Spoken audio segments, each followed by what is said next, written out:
Are we live, Stephen? We're live. We're live here with the Insurance Gurus podcast. And today we have an amazing treat. So stay tuned. You're not going to miss this.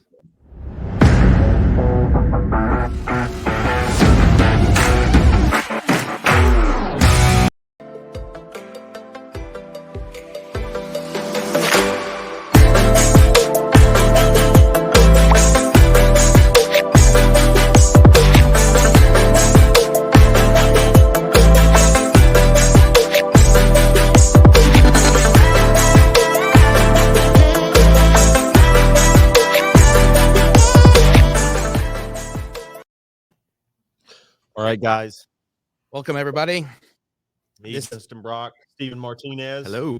Here with the Insurance Gurus podcast. And today we have a special treat, one of our longtime partners and friends, and somebody with a multitude of different experience levels in our industry. So this should be really good, eye-opening interview. We're going to dive in and try to figure out what this person knows, because we need to know what everybody Another special thing we're doing today is we're going live. So typically we record these interviews and then we repost them. This is live. So if you're out there, comment, engage with us. If you have questions for Emily, a lot will come up. Maybe we can get to some of them, but I definitely want to take the time and let you guys know about Emily. Yeah. Somebody asked me yesterday if these were live. Right now they are live. So please comment. We will be looking at the comments.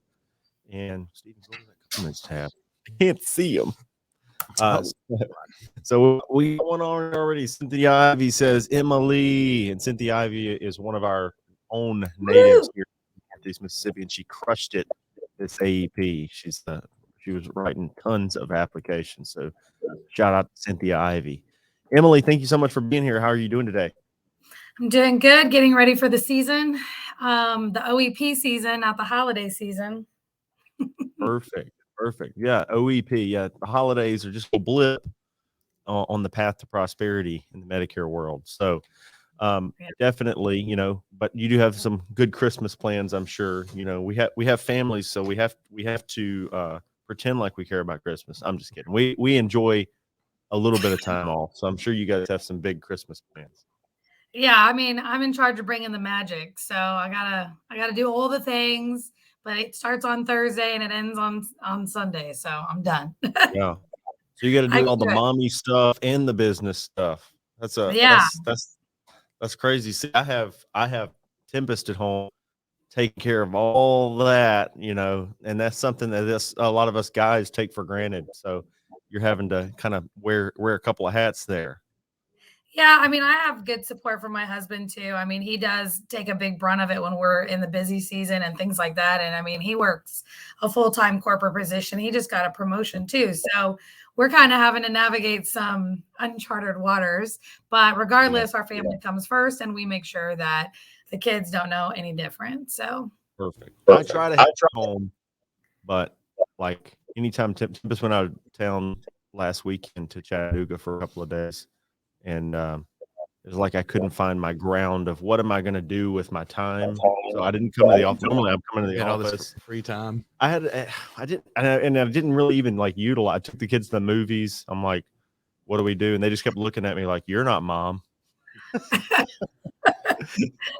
But we had a good time, and she's back, and everything feels whole again. So, well, good. We're going to get ready for OEP. We're going to do all these things. But Emily, we want to dive in and find out how you came into the industry. We love to know these stories, and I know a little bit about your background, being that you were with carriers originally, which I think has really helped you in understanding the ins and outs of how they think a little bit better, which allowed you to, you get all that inside knowledge.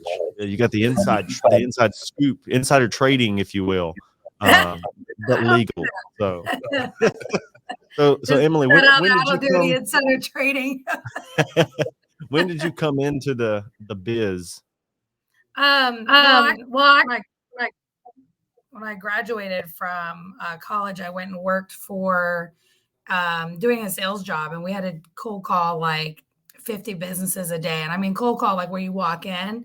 And I was like the longest standing employee there. I was there for like 9 months. And then I transitioned to open up my own agency with State Farm. And it didn't take me very long to realize like I didn't want to do that.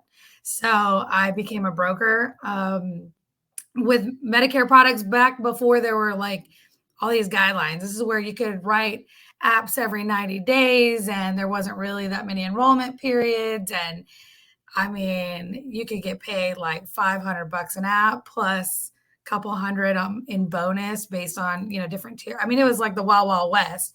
And then that same year, like I was only going for about maybe a month and a half. And then the CMS guidelines hit and I had no clue what to do and neither did anybody else. So I applied to work for a carrier. Actually, one of them reached out to me from a training and asked if I'd be interested. And I'm like, well, I'm a broker, so I better.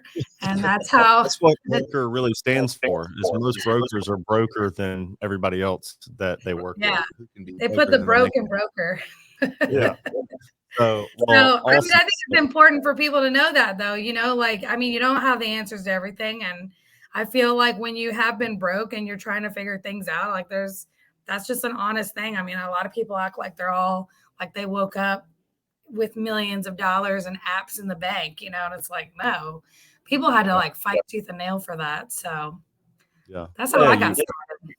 You got to spend a lot of time and a lot of money and normally both. And, most people don't think, or they think that it's easy. They see somebody else do it, or they think, oh, I can do that.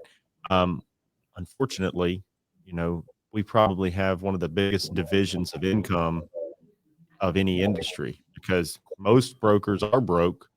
And, then there's the select few that make it past that little hump and, and they're doing very, very well, but there's a huge division. Yeah. Sometimes it's like working 2 jobs to get that done. Oh yeah. In the beginning. Mm-hmm. Yeah. There was a time when I almost went and started delivering pizzas at night to help and then run appointment all day. I got around it, but I was willing to. And I think some people need to be willing to do whatever they have to do to make it work.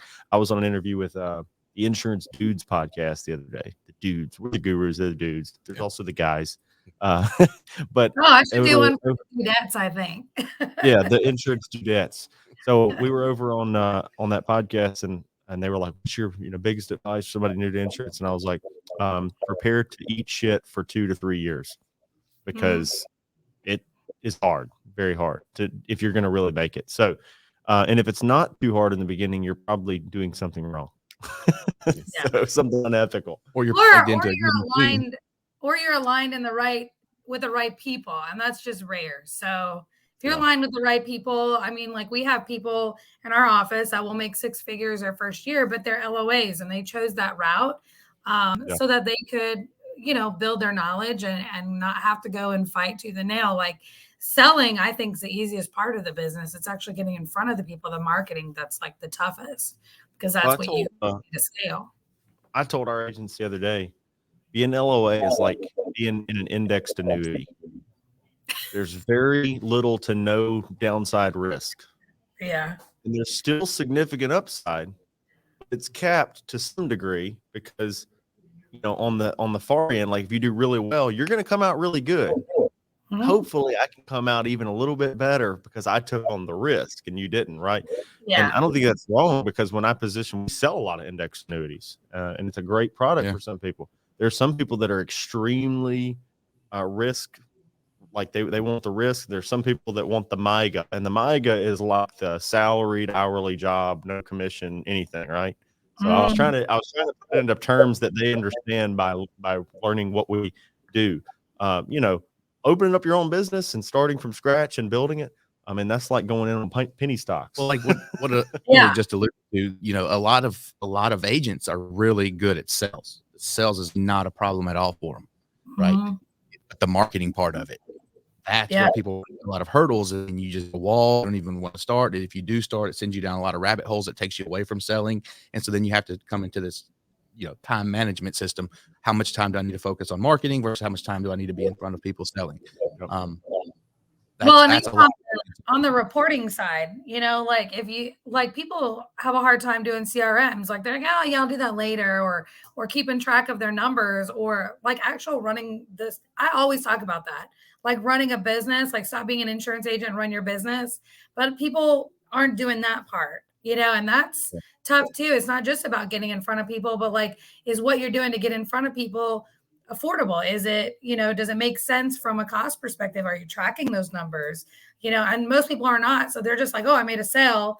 I mean, sure, I spent $900 to get in front of that person, but I made my sale, so Yeah. it's just things like that. Like, and then I think running a business is really tough too. It's not just the technology and staying up to date on that, which you guys have helped me a lot with that, but it's just all the other things like employees and contracts and, all the other things of the There's business. so many things.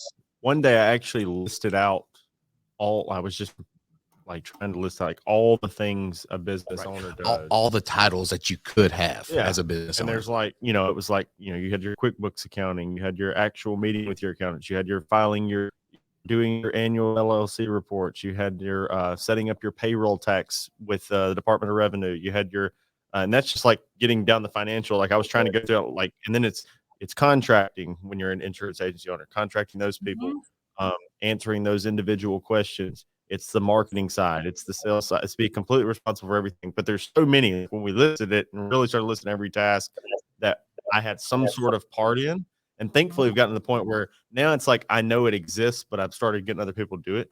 And there's sometimes we see these people that are just like independent agents, and they're like, they have no staff. Maybe they have a VA in the Philippines or something. They're like, oh, it's my staff member. And then they'll say, yeah, I'm just setting up my automations and I'm doing X, Y, and Z. And and then they'll be like, well, I want to get all the things that you guys have. And in the middle of AEP. Yeah. And then they want to do it in the middle of AEP. And then it just really, it bothers me when I'm talking to them, because I'm like, I can tell, we can try to help you learn exactly how to do what we do.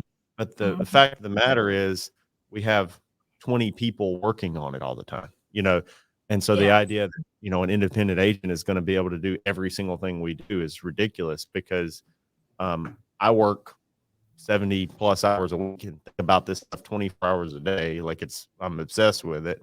And I still have, 16, 17 employees, like, and then some other private contractors, right? Like our copy, those are people that aren't even employees. We have private contractors writing tons of copy, writing 20, 25, 30 articles a week right now. There's just so many things that go into it. But anyway, it is tough, but you don't have to do everything we do to be successful. There's a ladder to climb. And initially, people without a lot of money, I'm always telling you need to go out and like you said, claw for that business by going to networking groups, meeting people, going to doctors' offices and hospitals. If you have any money to spend a little bit of it in marketing. But the fact is, most people they don't have money to spend and have a lot of time to spend. So anyway, you got to put in your sweat equity if you don't have any cash, right? So that's kind of what we try to get our agents to do. And I'll do strategic marketing plans where we like identify like the 10 places they need to go head up. And I mean, the ones who are successful go, and the ones that aren't don't.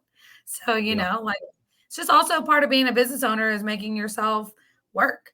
And even right now, like there's a lot of people who are already on Christmas vacation. And I'm like, no, I'm still here pushing through, trying to get our first quarter marketing out and running so that we can work on other things like our automation workflows and the other things to help kind of improve our business. But it requires the discipline. So, my business coach, I always talk about him all the time, but he always says you're going to have two things you're going to face. You're either going to face discipline, which kind of sucks at that moment, but you'll reap the rewards later, or you're going to face regret. If it does not matter, you will always have one of them. So yeah, it's a good decision to make. So yeah, and when you were saying that, I was thinking about there's so many people that you need like a little bit of mindset coach, and I'm probably this is a consistent theme for me to tell people, like, you need a little bit of mindset, you need a lot of bit of picking your damn foot up and putting it in front of the other one. Yeah. I know too many people that every day are watching the mindset stuff, mindset. Like, if you need mindset coaching every single day and every single hour, you got a real problem in your head that needs some sort of like come to Jesus moment somewhere. The rest of us, like I'm a Grant Cardone guy.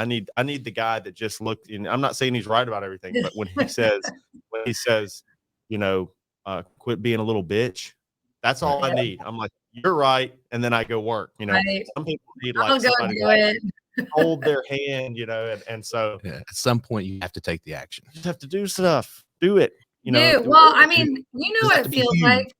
I mean, you know what it feels like to be in your car and it's raining outside. And you're like, dude, I don't really need the $270 this bad. Like, do I need to get out of the car? You know what I mean? Like, you have had those feelings where it's really, in Texas is freaking hot, So I'm like, I do not want to get out of my air conditioned car and go cold call this strip center to see if anybody can be referral partners.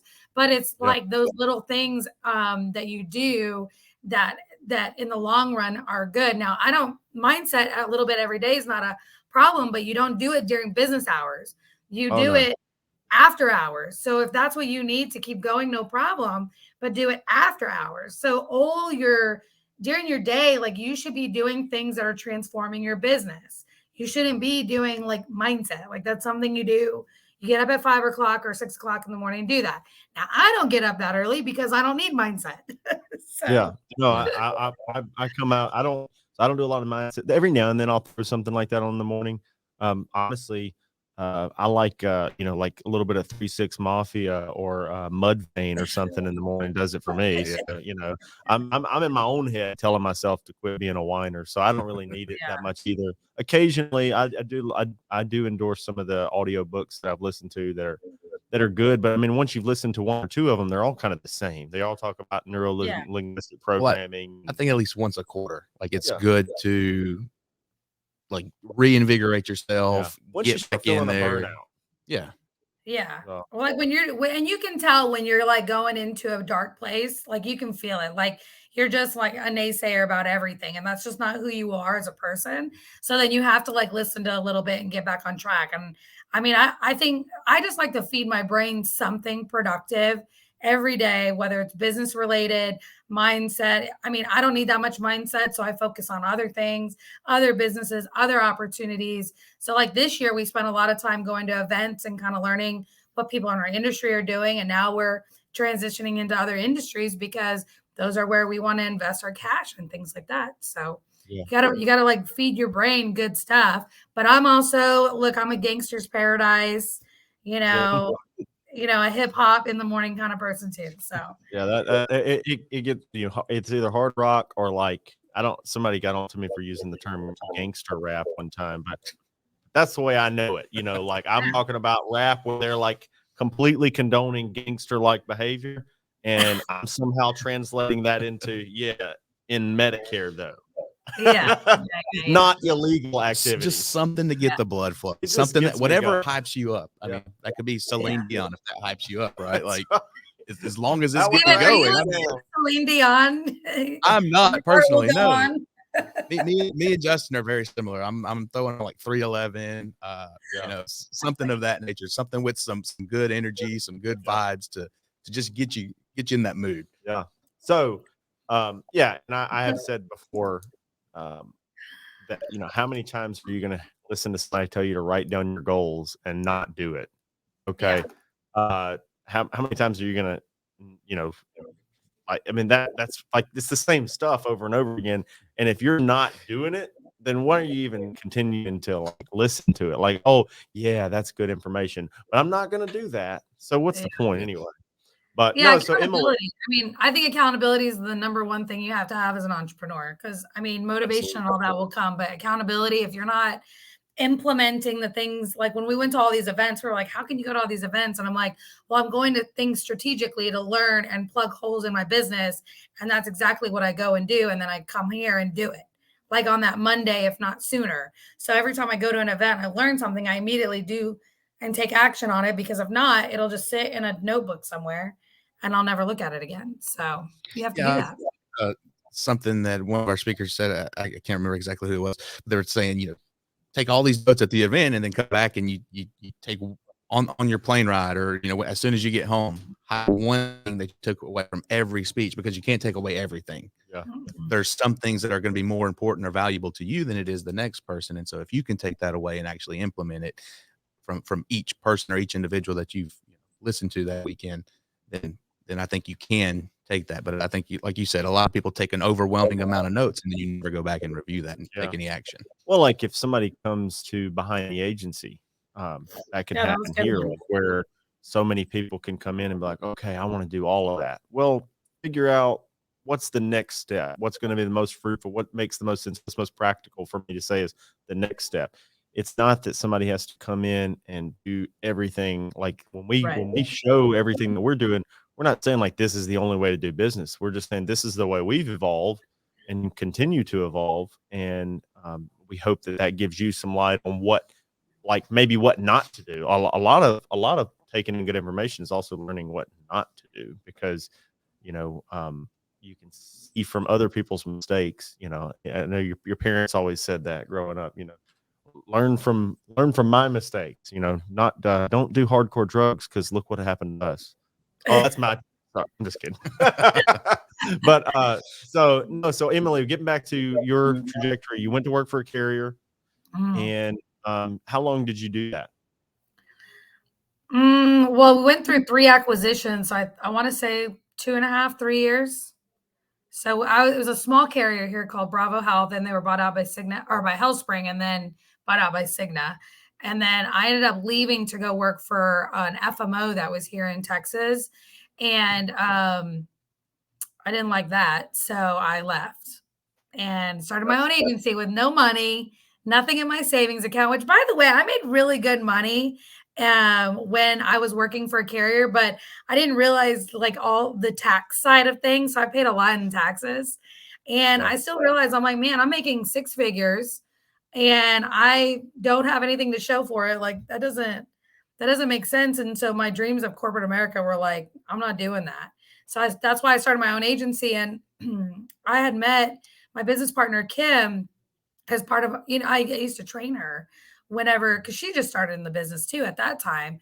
And then she decided she wanted to continue to work with me. So she came with me, and we were kind of like, you know, I was her upline and kind of helped her build her business a little bit. And then when she wanted to expand, I was like, well, we could just do it together. So yeah.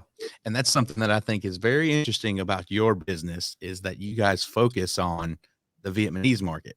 And so it's not, you know, the traditional Medicare conversation that a lot of agents are having. You know, like I said, what Kim and you have built is a niche down Medicare market. Yeah, it is. I mean, I think niche marketing is it's the better way to go, just because it's easier to brand yourself than, hey, I can sell anything to everybody. Like that's really tough to do. So that we kind of fell in by accident. It wasn't like some genius plan. Like when you're out there marketing and you're going through all these different opportunities and stuff, when something presents yourself to you, you have to take action and kind of go deep into the opportunity. When you do that, then you're able to then have a huge book of business or a market share that you can leverage for other things when it comes to carriers and all the things. Also for you guys, I would imagine a persistency play, because there's only so many people that are qualified by virtue of even being able to speak Vietnamese to take those policyholders away from you, and a lot of them are loyal, I believe, to Kim Ann. So and that brand, you know. So and I like what you said. It wasn't a genius plan. So a lot of people, somebody the other day said, "Hey, can you do a video on exactly how you, if you had to start over, would build the agency that you have right now?" And I'm like, a year ago, I didn't know I'd be doing what I'm doing now. 2 years ago, like, what I did was when I saw opportunity, we would pivot and scale, you know. So it's a lot of seeing opportunity and capitalize on it, being quick to move, quick to act, and quick to try things. It's not about like having some genius plan to, like, I don't think most people that are president, maybe like when they're 25 years old, they're I'm going to be president all the time. Like they're like, I'm going to be a senator, you know, and then all of a sudden they're like, wait a minute, there is a path for me to be president. And then they capitalize on it. But the concept of like, I'm going to do X, or I'm going to do and it's like this grand end goal. Like, I think it's probably good to have some goals like that, but you need to not be so married to that goal that you turn down opportunity after opportunity, because those opportunities that come up, those are the ones to capitalize on. Another funny thing about that was that you've put a video out there starting from scratch, you know, what you would do if you were starting from scratch. And one thing you mentioned was it would be the same as if you did another video. It would be like repeating that video, because you wouldn't do anything differently from the start. You have to lay that foundation to start to build on. Yeah. And you do, because you're going to go through tough times too, that you learn from, that help you as you go into business. So there's not like a magical playbook or it's a secret. Nobody in this industry has some secret sauce. You know what I mean? There's people who are taking a risk and spending the cash or spending the time to like kind of see what works. And then when they find something that works, they go all in, and then they have to pivot to the next thing, because eventually that's not going to work anymore, you know? Yeah, absolutely. Yeah. And I mean, in that starting from scratch video I did, I mean, I'm talking about dropping Medigap, rewrite, direct mail, lead cards. Because honestly, when I got started, it was a way to get my foot in the door and write business. And you can't, like, if I started over, and I like to say starting over knowing everything you know now, it's kind of silly, because nobody can start over knowing what I know now. Like, it takes so much time to build your mind over time. You know what I mean? Like, it's like, you know, building a wall with bricks. Like, you can't like start over. If you started over and that whole wall already completed, like that is what your brain becomes, you know? Yeah. Well, it's like, the way I like to look at it is like a baseball. If you know how they make a baseball, it's a core, and then they wrap threads around it, right? Like, I got to have that core, and then I got to have each thread to go around to keep building to make that ball bigger and bigger and bigger. So like each thread is each year of me doing experience and running appointments and learning, right? Like, so I have to have that core to start, but then I have to have all the threads to build. Even if I had all the product knowledge, what an unfair advantage that would be over the initial agent, because then I could start off like when I'm if you look at like in the original Matrix, when he keeps looking at the green screen and its numbers and he can't see it, and then eventually he looks at it and he sees it. Like, when you first start going to an appointment, they're like, okay, you sell this Medicare supplement, or okay, you sell this final expense policy, and it's just this very basic, easy to understand, or okay, you sell this zero premium Medicare Advantage plan. The best agents over time build the knowledge to be able to sell more and more, to cross-sell cancer, to cross-sell dental, vision, and hearing, to look for you know, a larger life insurance or indexed annuity opportunity, asking for referrals, all the different things that make that client, you're adding more value to them and they're adding more value to you, and your relationship becomes more valuable. Most people starting off, it is a little bit more transactional, because you only know how to do one transaction, and that's okay, because you master that and then eventually learn how to do one more thing and one more thing. Well, and you get some people that are like, no, I got to know everything about it before I go in the cell. And they want to attend every training, every carrier training, every webinar. And I'm like, guys, like, you're spending so much time in all these trainings. Read the summary of benefits, because we do presentation, role playing, and things like that. Like, between the summary of benefits and our presentation, like, you can go and do it. And then you can just call me if you have a question and you're in the house, like, you know, or text me or whatever. And we even teach them how to say things a certain way so they feel more confident. Like, instead of like, well, I don't know, I just started a week ago. We don't say that. Like, we teach them things to say to help them transition to calling me. It's the same thing like, that we work in retail or a restaurant, and they say, why is this way? I don't know, I just started. Like, you're like, I felt like even as a 16-year-old, I was taught by either my dad or my first employer or somebody that you never say that. You always just own it and move on. Like, it's okay. So sometimes people are so afraid to get called out that they have to go to that excuse. Well, I just started. Yeah. Okay. Yeah. Do you think that now you're going to get the sale? Do you think that now there's going to be a happy customer? What happens to me a lot, because I ask about draft beer. Yeah. I ask about draft beer a lot. So waitresses are always like, oh, I don't know. And I'm like, but you work here. Yeah. and these are your products that you're selling. I used to be a waitress, and we had to taste the whole entire menu.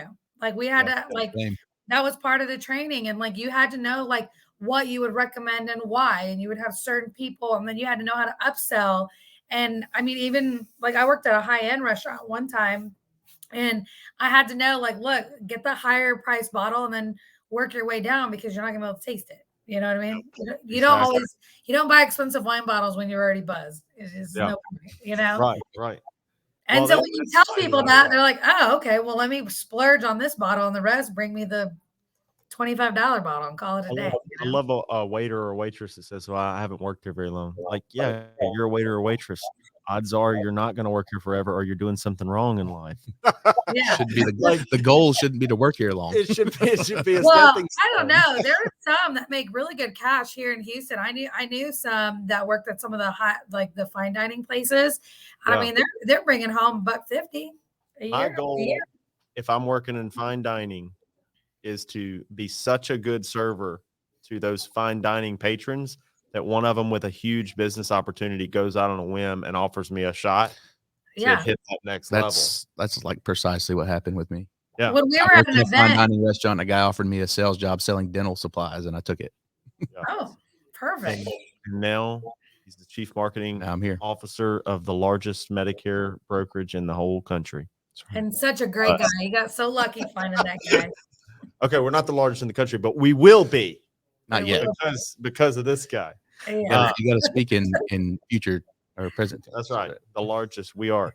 You are. You're just waiting for the agents to come and the deposits to go. We're waiting for all you guys to come and sign up. We're there. We just haven't accounted for it yet. So, yeah. And you said I broke down counterproductive because you talked about going to events and going to so many events. I've been to these, and this is like it's counterproductive for me to say we have an event, but I'm not the guy that tells everybody like go to all the events. I think events have done me well because of the networking and learning things. But I was already doing well or had a good start before I started going to events. They were like a next level thing, right? And so I've been to several in the past couple of years and seen people that had not sold their first policy that had seen at 3 or 4 or 5 events. Yeah. I'm like, what are you doing? Like, that's an event whore. And it just becomes, it doesn't make sense. It's not that you can't go to 3 or 4 or 5 events. No. But when you haven't even taken the first step and you've been to 5 events this year, like, and you've not even sold a policy, what's like, I don't even know if you're going to make a go with this. What is the time? The thing is, you can go, but you're not going to be productive because those events like suck the life out of me because I work the whole event. Like I am up early, networking all hours of the night, taking notes, finding like, about like little nuggets through all the speakers. Like it's really exhausting. And then when you come back, like you have to implement it. So it's just, each event is very exhausting, but for me, it serves its purpose. I ask a lot of questions about who's speaking, what am I going to get from the event, or else I'm not going to go. But honestly, like Kim and I just live in Houston, Texas. We know who our competitors are here. We didn't really know what anyone else was doing until we started. Actually, until we found you when we were funnel hacking. That's how we met Justin. Right. In case anyone knows. Is that a comma club over there? That's right. That is. Yeah. We need to get the 10 comma club. Honestly, I would love to apply for more of those, but we don't use ClickFunnels anymore. We build everything on WordPress. But we didn't start doing this. I actually huge advocate of ClickFunnels. Like for me early on when I was doing a lot of it myself. It was easy and simple to get it built. Just to get something out there. I mean, that's how we found you. And we came to Mississippi and before you even had it behind the agency. And you kind of helped basically what you did with behind the agency you already did. So, you know, I was like, oh, that's pretty cool. And that's how we got to know each other and stuff. But for me, I think when you go to these events, if you're a brand new agent, like you need to go to things that are a little bit more intimate. Not, in my opinion, I would pay to go to more things that are more intimate so you can learn a little bit from and be able to talk to everybody. I do think events are important, but I wouldn't be going for hype. I'd want to go for something very strategic in your business. And if you haven't written an app, I think going to one event is good, but you really need to go right business and focus on that. Sometimes it can be it could be like a shot of adrenaline, from an event with no information. Doesn't really do you any good because you can get real discouraged when you come back and you're super hyped up, but you don't even know how to put the next foot in front of the others. So definitely initially it's honestly, somebody was brand new. They're like, hey, I'm getting my license. What do I need to do?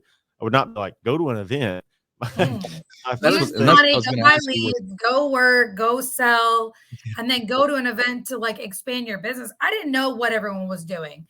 That's why we went. People to get your residual income to where it can cover your basic necessities, and then have some additional funds. So what do you think the timeline is? Okay, I'm brand new. I don't know anything about Medicare. I'm starting Medicare. What's the timeline to sitting in front of somebody?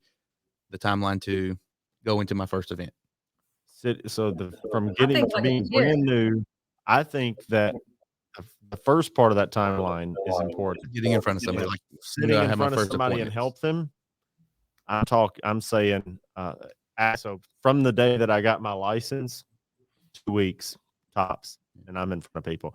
And because you can't. I said a year. He did multiple parts of that timeline. Yeah. So if it's sitting in front of people, I'm licensed. 2 weeks later, I'm in front of people.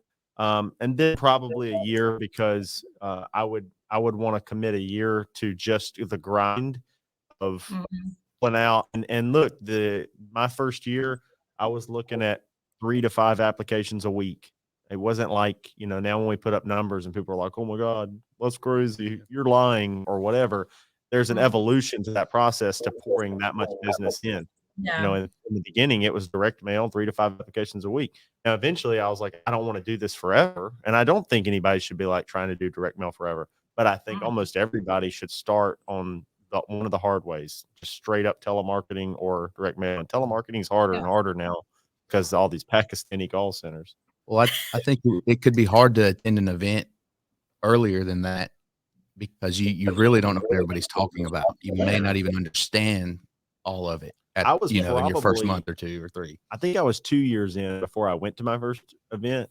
But I did pick up one of the biggest groundbreak, because I was already doing Facebook advertising, and I've told this before, but Medicare Bob mentioned something that made me kind of change what I was going to do, on Facebook advertising, the way that I did it. And so sometimes, like I tell people, the event itself didn't change me. It was fun, but it was one thing that I learned. It was meeting Medicare Bob and him becoming one of my best friends in the industry. And one thing he told me that made me go and tweak something, and my lead flow went, and then also the fact that I had a limited mindset. This is a mindset thing.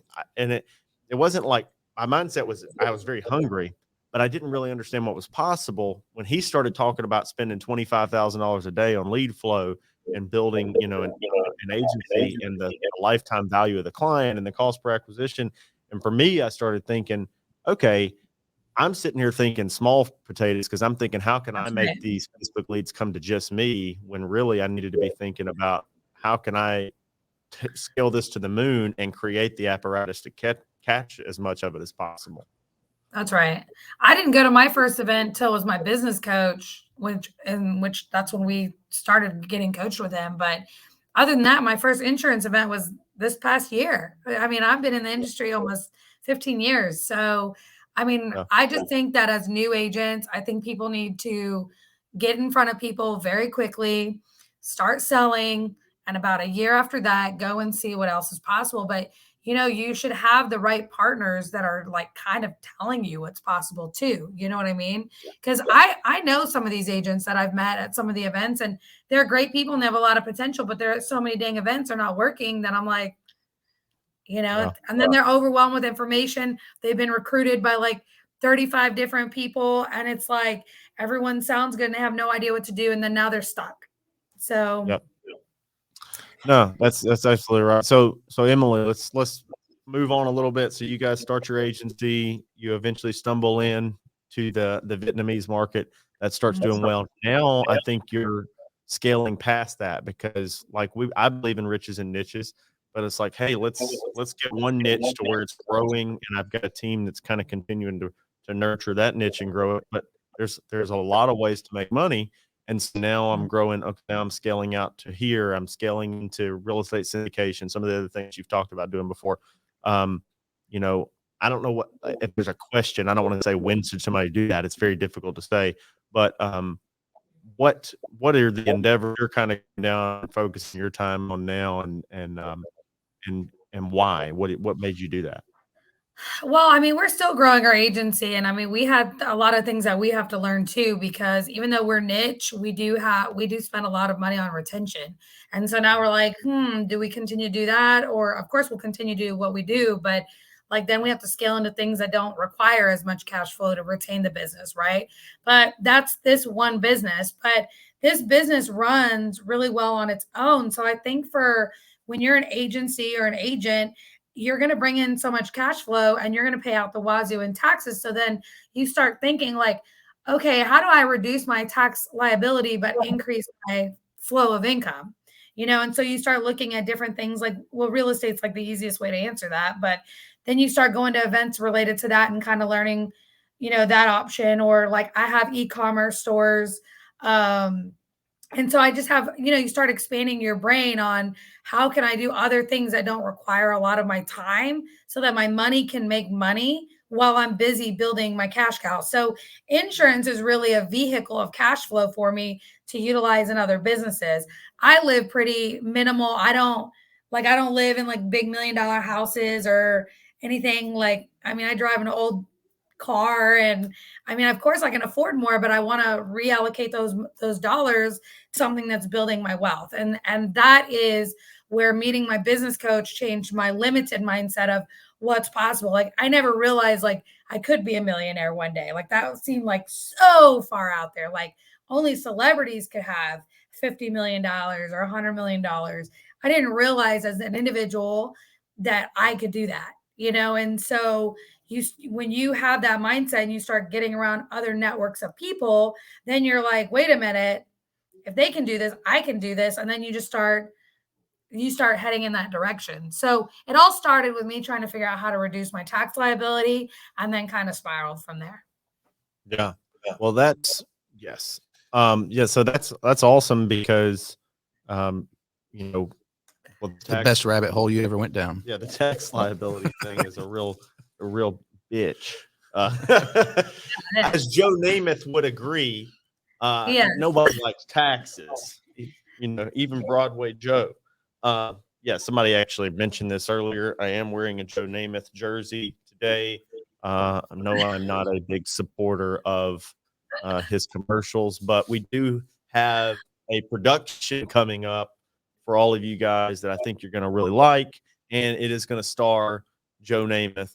Me as Joe Namath. We love Joe. He generates lots of calls to our office and lots of questions that yes, it does. We say, yes, we have them Joe Namath plans. Yeah, you know what every good marketplace needs?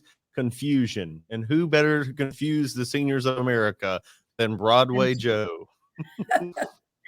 I mean, he's helped us a lot. I didn't really think he would. Like at first it was kind of annoying, and then I'm like, wait, our clients are calling us, or I'm in these Medicare seminars that we do, and these people are like, how do I get that 148 back? And I'm like, well, you're a NASA engineer, so you're not gonna, but you're a NASA engineer. Oh yeah, you're down in Houston, so you're paying an IRMA. Yeah, you get the opposite. Yeah, maybe I'll give you this really cool form you can file with your Part B and reduce it when you go to retire. Yeah, if we can get your income down from $700,000 a year, to about 250, you could probably save about 148 by reducing your IRMA. Yeah, exactly. So that's some geek joke. So people that are watching that don't know Medicare, what the hell are they talking about? So listen, you're on this endeavor. We've talked about it, several things that you're doing.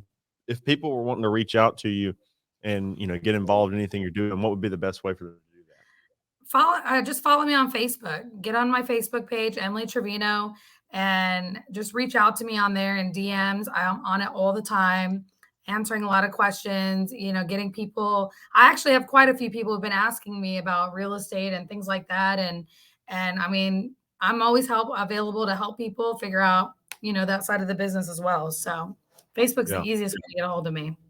Yeah. Oh, and what you were talking about earlier is just I remember my fault. We said not having $1 million house, not having a bunch of cars, which I'm probably a little bit guilty of now. I splurge in those. I don't buy a lot of individual small things, but I have splurged a little bit there. One of the things that we focused on, or what we've train people to focus on is delayed gratification. So that's what you're talking about: delayed gratification, and then push that energy and effort into making more money now and amassing more wealth, or building a more credible long-term business strategy. So that's awesome. Yeah, Well, but you have your stuff figured out too. I mean, you invest in real estate and you do the things that you need to do. So it's not like you just spent every dollar you had to buy the biggest house in Tupelo. You know what I mean? Like, you are making life choices with your cash.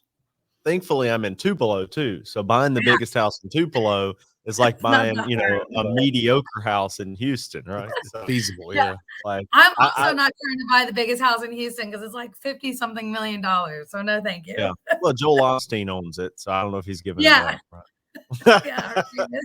Well, what a Yeah. business there, being a minister and using faith to take money from people. Yeah. Well, and not paying any taxes on it. So or opening up your facilities so people can use it when we flooded the whole city. But I mean, I'm just saying. yeah, why would you do that though? You don't want all those dirty people in your church. Yeah. Yeah. I think Only Jesus if they said that. donate. Only if they donate as they walk in.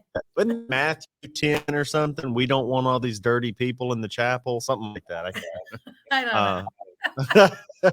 Just kidding. All right. Well, we appreciate you being on today, Emily. We Definitely enjoyed it. we have some more guests coming on today. We're doing 3 of these lives today, and so definitely get on here and check them out.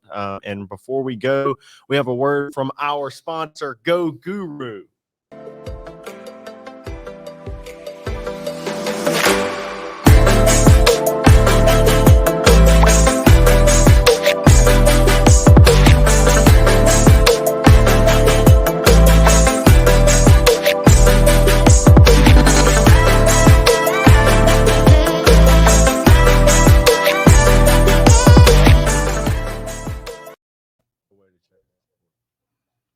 Are we done?